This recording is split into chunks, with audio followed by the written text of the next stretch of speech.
বন্ধ হয়ে গেল কারখানা? আর না, আমি একটু আগে ছুটি নিয়ে চলে এলাম। কেন রে?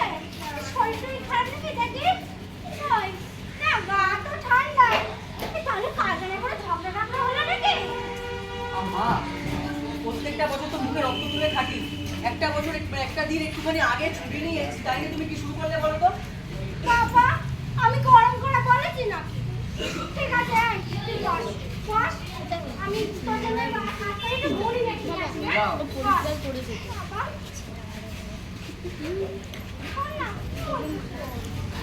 দেখো না, চুল কাটছে আমার গা হাত পা এরকম। ঠিক আছে, তোমার খিদা পেয়েছে, তুমি যাও তো মুড়ি নিয়ে আসো।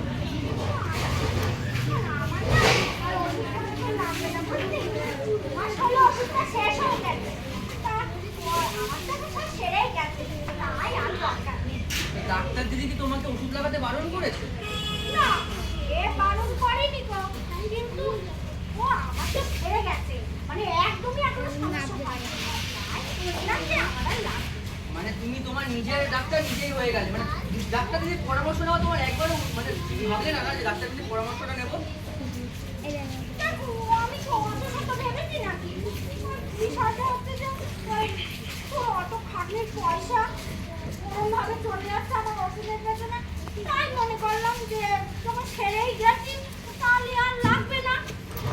বাবা, তুমি আমার খাটনির পয়সা তুমি ওষুধ লাগাবে না, এদিকে ওই পাশের ওই হরির দোকান থেকে ওই গুল গুড়াট্টু এগুলো আমার তো ওই খাটনির পয়সাতেই ঢুকছে মা। তখন তো তোমার ওই খাটনির পয়সা তো তুমি ভাবছো না। আর ডাক্তার দিদিকে না বলে কিন্তু তোমার ওই ওষুধ বন্ধ করা একদম উচিত হয়নি। সে তুমি যাই বলো তাই বলো, তুমি ভেবে দেখো।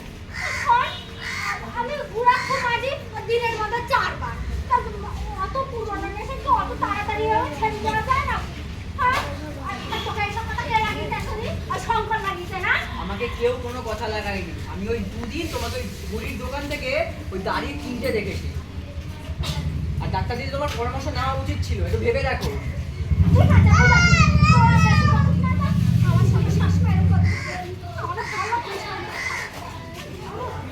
নিজের জ্বালায় আর রাত থেকে গা হাত পা চুলকেই যাচ্ছে।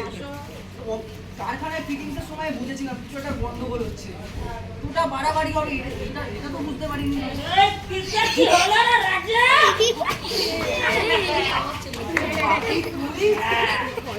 খবর বল।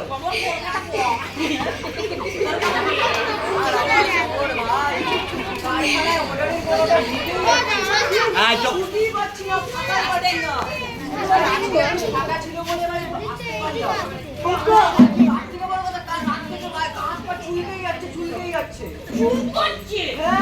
এই আমার কাছে কিন্তু একটা ভালো ওষুধ আছে। বল না ভাই। ডাবের পানি, ডাবের পানি, ভাই আমার গা চুলকাচ্ছে, তুই গান করছিস? আরে চুলকানির ওষুধ বলছি তো। ওষুধটা বল, গান কেন করছিস?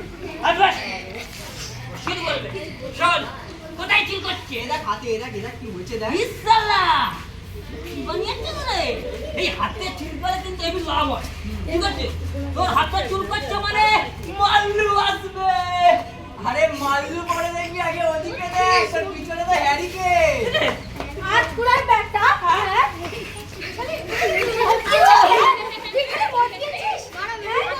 বিয়ের আগে বলেছিলাম পায়খানাটা বসাবে, এখন তুই বসাতে পারলি না?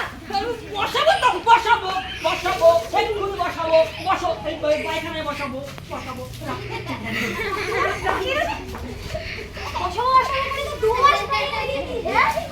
নোংরা জলের নোংরা বাথরুমে আমার যদি রোগ হয়ে যায় তখন বলবি তুই। ঠিক আছে, দেখছি।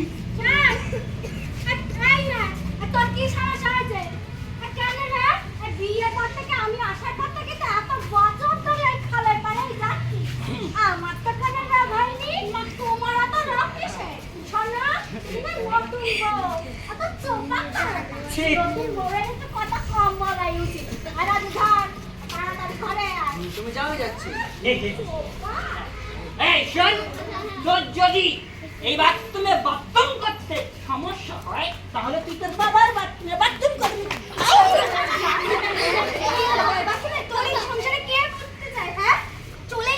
আরে বাবা, এত চিৎকার চেঁচামেচির কি আছে? আরে ডাক্তার দিদি, আপনি আপনাকে যে কোথায় বুঝতে দিই। আমি এখানে বসার জন্য আসিনি, আমি তোমার মায়ের সাথে দেখা করতে এসেছি। মায়ের সাথে? হ্যাঁ, তোমার মাকে বলেছিলাম ওনার মাথার অসুবিধার জন্য আমাদের সেন্টারে আসতে, প্রত্যেক সপ্তাহে এসে দেখা করতে, কিন্তু 2 মাস ধরে উনি সেন্টারে আসছেন না। সে কি ডাক্তার দিদি, আমি তো এসবের কিছুই জানি না। আর আমি তো সকালে কাজে চলে যাই আর সন্ধ্যেবেলায় ফিরি, আর মা তো আমাকে এসবের কিছুই বলেনি। তার আমি মাকে ডেকে দিচ্ছি। মা, একটা মিনিট দাঁড়াও, তোমার মায়ের সাথে তো কথা বলবো, কিন্তু তার আগে তোমার সাথে আমার একটা কথা আছে। কি কথা বলুন না। তোমার হাতে আর মুখে এগুলো কি বেরিয়েছে? হ্যাঁ, আসলে আমি হঠাৎই লক্ষ্য করলাম ডাক্তার দিদি, ভেবেছিলাম মাকে তো নিয়ে চেক আপের জন্য যাবোই, তখন দেখিয়ে নেব। ও রাজু, ও মা, এটা কি সৌভাগ্য! দিদি আমার বাড়ি এসেছে। এই রাজু, এই তোর কোনো আক্কেল বোধ হবে না গো? হ্যাঁ? দিদি এসেছে, ওনারা বসতে দিয়েছে। না না, আমি এখানে বসতে আসিনি, আপনার সঙ্গে আমার কিছু কথা আছে। আপনাকে আমি বলেছিলাম আমাদের হেলথ সেন্টারে ফ্রিতে আপনার জন্য চেক আপ করাচ্ছি, আপনি আসবেন প্রত্যেক সপ্তাহে এসে আপনি আপনার চেক আপটা করাবেন। কিন্তু আপনি 2 মাস ধরে আসেননি কেন? তার মানে নিশ্চয়ই আপনার মাথায় মলম শেষ হয়ে গেছে এবং ওষুধও শেষ হয়ে গেছে এতদিনে। হ্যাঁ দিদি, 2 মাস হলো আমার সব ওষুধ শেষ হয়ে গেছে। কিন্তু বিষয়টা হচ্ছে আমার তো এখন আর সেই চুলকানি বেশি একটা নেই, মাথাতে একটু চুলকায়, তাই আর ওষুধপত্র আমার লাগে না। তাই ওষুধপত্র লাগে না, মানে আপনার মাথায় এখন অতটা চুলকানি নেই, তাই আপনি ভেবে নিলেন আপনি আর ওষুধ খাবেন না, আপনার রোগ সেরে গেছে, তাই তো? হ্যাঁ, আমার রোগ সেরে গেছে দিদি। যদি রোগ সেরে গিয়েই থাকে তাহলে রাজুর হাতে আর মুখে এগুলো কি? রাজু, দেখি। ও মা, তাই তো? তোর কি হয়েছে এগুলো? আসলে কি বলতো দিদি, ও কারখানায় কাজ করে তো, আমার মনে হয় কারখানা থেকে কিছু হয়েছে। একদম অশিক্ষিতের মতো কথা বলবেন না। আপনাকে আমি বারবার বলেছিলাম আপনার মাথায় একটা উকুনের সমস্যা আছে, আপনাকে তেল দিয়েছি, মলম দিয়েছি, সেগুলো লাগাবেন, আর সেগুলো লাগানোর পর আপনার হাতটা অবশ্যই সাবান দিয়ে আপনি ধোবেন। তারপর আপনি যা কিছু করুন, খাওয়ার আগে আপনি অন্তত হাত সাবান দিয়ে ধোবেন, খাবার পরেও সাবান দিয়ে ধুতে হবে। যে কোনো শৌচকর্ম করার আগে পরে আমাদের হাত পরিষ্কার করে ধুতে হবে। কি বলছেন? কিন্তু দাঁড়ান, আমি দেখছি এইটুকু সময়ের মধ্যে আপনি কতবার ওর মুখে আপনার হাতটা দিলেন। আপনি জানেন আপনার ওই উকুন খোঁটার ওই রসটা থেকে ওর মাথায় মুখে এরকম অ্যালার্জি হয়ে গেছে। কি বলছেন দিদি? আমার ওই মনের মধ্যে যেতে হয় জল আনতে, এই চেহারায় কি আমি পারি বলেন তো? তারপরেও আমার যেতে হয়, আর দিনের মধ্যে 3-4 বালতি জল দিয়ে যদি হাত মুখে ধুতে থাকি, সময় অসময় জল পাবো কোথায় বলেন তো? একদম ফালতু কথা বলো না। তুমি আমাকে বললেই না আমি এখানে কাউকে দিয়ে বালতি বালতি জল আনিয়ে দেবো তোমার জন্য। আর ডাক্তার দিদিকে না বলে তোমার ওই ওষুধ বন্ধ করাটা একদম উচিত হয়নি। আপনি ভাবুন তো আপনি কি করলেন। আপনার নিজের একটা রোগ হলো, কিন্তু আপনি নিজে অপরিষ্কার অপরিচ্ছন্ন থাকার জন্য আপনার সন্তানকেও একটা রোগের মুখে ফেলে দিলেন। ওর যে গায়ে র্যাশ বেরিয়েছে সেটা তো আবার একটা মলম কিনে সারাতে হবে। এবার থেকে পরিষ্কার পরিচ্ছন্ন থাকবেন। আর শুনুন, আপনাদের এই কথাটাও বলে দিচ্ছি, বাথরুমে যাওয়ার আগে পরে, শৌচকর্মের আগে পরে অবশ্যই হাত মুখ পরিষ্কার করবেন। তুমি এবং কথা দেখবেন সেই জায়গাটাও যাতে পরিষ্কার থাকে। বুঝতে পেরেছেন? ঠিক আছে, ঠিক করে। হ্যাঁ, খবর ঠিক করে। বারবার মারবি না বলে দিচ্ছি কিন্তু। দিদি, ও না আমাকে সেই নোংরা বাথরুমে পাঠায়, আর 12 জনের সেখানে সবাই মিলেমিশে বাথরুমে যায় করে। আমি ওকে সেখানে যাবো বলি। 12 জনে মিলেমিশে মানে তুমি খালপাড়ের বাথরুমটাই যাও তো? কিন্তু ওটা তো অপরিষ্কার অপরিচ্ছন্ন, ওটা তো পরিষ্কার করা হয় না। এই দেখুন দিদিমণি, মিলেমিশে করি কাজ, হারিয়ে যেতে না লাজ। আর শোনো, আজ থেকে তুমি ওই বাথরুমে যাবে না, ওই অপরিষ্কার বাথরুম, বুঝেছো? কেন? আমার 14 পুরুষ ওই বাথরুমে বাথরুম করেছে। আমিও সকাল থেকে কি বলছি, আমি তো ছোটবেলা থেকেই ওখানে বাথরুম করি, আমার তো কিছু হয়নি। আপনার কিছু হয়নি সেটা কে বলেছে? আপনি নিজে ঠিক করেছেন? এত যে বড় মুখে এত কথা বলে যাচ্ছেন, সেই থেকে হাতে মদের বোতল নিয়ে আপনি কি জানেন আপনার কি রোগ আছে কি নেই? আমার কোনো রোগ নেই। তাই? এইটুকু একটা চেহারা, আপনি বলছেন আপনার কোনো রোগ নেই? রোগ আছে? হ্যাঁ, রোগ আছে। আপনার মুখ চোখ রীতিমতো শুকিয়ে গেছে। আপনার জামাটা দেখুন, নিশ্চয়ই জামাটা আপনার যখন সঠিক চেহারা ছিল সেই সময় কেনা। এখন আপনার চেহারাটা কি হয়েছে দেখুন। আপনি কোনোদিন আপনার ফুল বডি চেকআপ হয়তো করাননি, ওই জন্য আপনি জানেনই না আপনার কি কথা বলছেন? এ কি পরে আছেন? জানেন দিদি, এ না আমাকে জামা কাপড় একদম কাচতে দেয় না।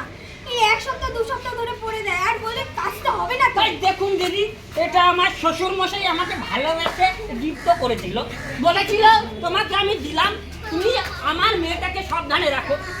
তো মেয়েটাকে সাবধানে রাখতে হয়েছিল, আমি সব দিদি, আপনি যে জামা কাপড়টা পরেছেন, এটা পরে কোথাও বেরোনো যায়? বাড়িতে থাকা যায়? এটার অবস্থা দেখুন, এত আমি একটা পরে মাল কিনে আনলাম, কেউ কিছু বললো না। আগে এই বোতলটা ফেলুন তো। এটা বিদেশি। এক্ষুনি বোতলটা ফেলবেন। আমরা মেরি ওয়ার্ডের পক্ষ থেকে আপনাদের কাছে এসেছি কিসের জন্য? হ্যাঁ, কিসের জন্য? কেন ওনাকে আমরা ফ্রিতে ওষুধ দিই? আপনি একবারও জানেন না, উনি বলেছেন ওনার বাড়িতে টাকা পয়সার সমস্যা, তাই ওনার রোগ সারানোর জন্য আমরা ফ্রিতে বন্দোবস্ত করে দিয়েছি। কিন্তু উনি কি করছেন? এই শুনছিস, ওনার পরিষ্কার নিজের থাকে, রোগ নোংরা হচ্ছে। বেশি আর উনি অপরিষ্কার অপরিচ্ছন্ন ভাবে ওনার ছেলের মধ্যে সেই রোগটা দিয়েছে। শুনছিস পরিষ্কার থাকতে বলছে, আর নিজেরাই নোংরা বসে এই যে তোমরা এখানে বসে আছো এই ময়লার মধ্যে, এরপর ধরো এই হাতটা তোমরা মুখে দিলে, মুখে দেওয়ার পর দেখবে ঠোঁটের এখানে বিজগিরি বিজগিরি বেরিয়ে যাচ্ছে, তারপর দেখবে চামড়ার বিভিন্ন রোগ হচ্ছে। তাই কেউ অপরিষ্কার অপরিচ্ছন্ন থেকো না। এই যে আজকে এমন একটা জামা কাপড় পরে আছে, এই জামা কাপড় পরে কোথাও যাওয়া যায় বলুন তো? আর এই যে আপনি নেশা করছেন, এই নেশা আপনার কতটা ক্ষতির দিকে নিয়ে যেতে পারে আপনি জানেন? আপনার বউ তো একটা পরিষ্কার পরিচ্ছন্ন, আপনি দেখুন তো, কেউ বলবে এটা গর্ব? আপনি এত অপরিষ্কার, উনি দেখুন তো কত পরিষ্কার পরিচ্ছন্ন জামা কাপড় পরে আছে। আর উনি ঠিকই বলেছেন, অপরিষ্কার বাথরুমে আমরা কেউ যাব না, প্রয়োজন পড়লে লোক দিয়ে বাথরুম পরিষ্কার করাবো, তারপর যাব। কারণ অপরিষ্কার জায়গায় যদি আমরা প্রস্রাব করি, আমরা পায়খানা করি, তাহলে আমাদের বিভিন্ন রকমের রোগ হতে পারে। ডায়রিয়া হতে পারে, বড়দের যৌন রোগ হতে পারে, ছোটদের হেপাটাইটিস বি হতে পারে, বিভিন্ন চর্মরোগ হতে পারে, আরো অনেক দুরারোগ্য ব্যাধি হতে পারে। তখন টাকা দিয়ে সেই রোগ সারাতে হবে। তার থেকে ভালো নয় কি যে নিজে পরিষ্কার থাকলাম? দেখবেন নিজে যত পরিষ্কার থাকবেন না, আমাদের মনটাও তত পরিষ্কার থাকবে, আর গোটা সমাজটাও পরিষ্কার থাকবে। কি তাই তো রাজু? আর দিদি এনাকে কিছু বলুন, ওই পাশের পাড়া থেকে আমি বারণ করা সত্ত্বেও পাশের পাড়া থেকে ওই গুল গুড়াক এনে খায় জানেন? হ্যাঁ, আপনি এখনো আপনার নেশা ছাড়েননি। আপনি যে আমাকে বলেছিলেন যে আপনার ছেলে ওই খেতে আনা টাকা, সেই টাকায় যাতে ওষুধ না কিনি, ওষুধ কিনলে সেই টাকাটা নষ্ট হয়ে যাবে, তাই তো? কিন্তু আপনি যে গুড়াকু খান, প্রত্যেক দিনে গুড়াকুর মিনিমাম 10 থেকে 20 টাকা গুড়াকুর পিছনে যায়, তাহলে মাসে গেলে কত টাকা দাঁড়ায়? 300 থেকে 600 টাকা। আর আপনার ওষুধের তো তার থেকে অনেক কম দাম। আপনি নিজেই তো রোগ ডেকে আনছেন। এবার থেকে পরিষ্কার পরিচ্ছন্ন থাকবেন তো? আর হাতের এই সমস্ত পরিষ্কার করুন। কি অবস্থা বলুন তো? ওর মুখটা দেখুন তো, ওর মুখটা দেখাও, ওকে দেখাও। এই যে লাল লাল চাকা চাকা দাগ বেরিয়ে গেছে, তুমি হাত দিও না, হাত দিও না। আমি পরিষ্কার। না, এটা ছোঁয়াচে ডিজিজ, এটাই হাত দেবে না। আবার কি হচ্ছে? বলছি দিদি, এই নোংরা জামা প্যান্ট পরলে এতগুলো রোগ হবে? এত রোগ হবেই তো। তোমার স্কিনে কত রোগ হতে পারে তুমি জানো? হ্যাঁ। কারণ আমরা খালি চোখে দেখতে পারি না, নোংরা জায়গায় হাজার হাজার ব্যাকটেরিয়া পড়ে থাকে, সেখান থেকে আমাদের কত রকমের রোগ হয়। তাই এবার থেকে পরিষ্কার পরিচ্ছন্ন থাকবে তো? হ্যাঁ হ্যাঁ, পরিষ্কার থাকবো।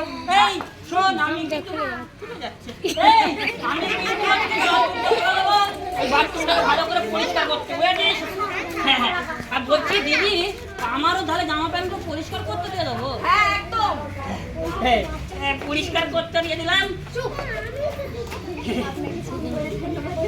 একে তো বললে শুনেই না কিছু। আমাকে ধন্যবাদ দিতে হবে না, নিজেদের পরিষ্কার রাখুন। দেখুন, আমিও কিন্তু হাইজিন মেনটেন করি। হাইজিন মেনটেন করা, নিজেদের পরিষ্কার পরিচ্ছন্ন রাখা, এটা আমাদের প্রাথমিক ধাপ।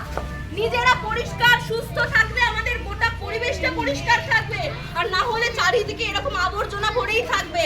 তাই আমাদের এটা মেনে চলতে হবে, বুঝতে পেরেছেন? বুঝেছি দিদি। এই শোন, তাহলে শুনুন, আপনি আজ থেকে ওষুধ খাবেন না, তাই তো? না না দিদি, আমি সব ওষুধ, সব মলম, সব ঠিকঠাক সময় মতো নেব। আর হাতটা তো ধোবেন না, বুঝতে পেরে গেছি। না না দিদি, আর একদম না। আমি মানে মাথা চুলকানো কি, আমি যদি ঝাড়া ধরলে পরে এখন আগে হাত দেবো, এখন অন্য কাজ করবো। এইটা যেন মনে থাকে। হ্যাঁ, আর রাজু, তুমি সন্ধ্যেবেলা এসো, আমি কিন্তু মলম প্রেসক্রাইব করে দেবো, সেই মলমটা লাগাবে। আর তুমি অন্য কোথাও ওরকম ভাবে হাত দেবে না, ঠিক আছে? আচ্ছা দিদি আমি একটা কথা বলবো, হচ্ছে কি আমি আমার বইয়ের জন্য ঘরের ভেতরে বাথরুম বসাবো। তাহলে সেটা বসান। হ্যাঁ। এতদিনে তো এটা করা উচিত ছিল। টাকা ছিল না তো বসাবো। আজকে যদি আপনাদের এলাকার অধিকাংশ মানুষের টেস্ট করান না, অনেকেরই দেখবেন হাইজিনের সমস্যা আছে, কারোর ইউরিন ইনফেকশন, কারোর হয়তো পেট খারাপ। এই সমস্ত কিছু আমাদের হাইজিন থেকেই হয়। হাইজিন মেনটেন করতে হবে, পরিষ্কার পরিচ্ছন্ন রাখতে হবে। ঠিক আছে? পারবো তো?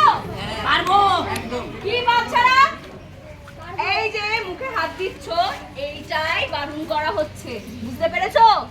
এইরকম ময়লা হাত, সারাদিনের ঘাম হাত আমাদের মুখে দিলে হবে না, হাতটা পরিষ্কার করতে হবে। আমাদের দেহ থেকেই আমাদের এক একটা বড় বড় রোগ শুরু হয়, তাই নিজেদের পরিষ্কার রাখতে হবে। কি পারবো তো? জোরে।